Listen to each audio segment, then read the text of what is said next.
Melalui Dinas Pemuda dan Olahraga Sulawesi Selatan, peletakan batu pertama akan digelar bulan Oktober.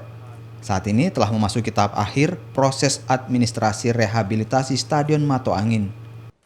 Bahkan pihak terkait sudah melakukan tanda tangan rangkaian kontrak detail engineering, desain, dan manajemen konstruksi rehabilitasi Stadion Mato Angin. Untuk pembangunan atau revitalisasi Stadion Mato Angin bertaraf internasional membutuhkan anggaran 900 miliar hingga 1 triliun rupiah. Sementara anggaran yang terserap senilai 200 miliar rupiah.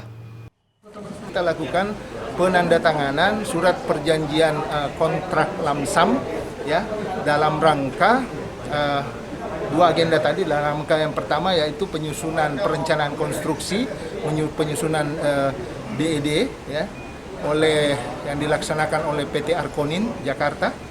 Kemudian yang kedua penandatanganan surat perjanjian kontrak lamsam juga untuk pekerjaan manajemen konstruksi yang dilaksanakan oleh PT Griksa Jakarta.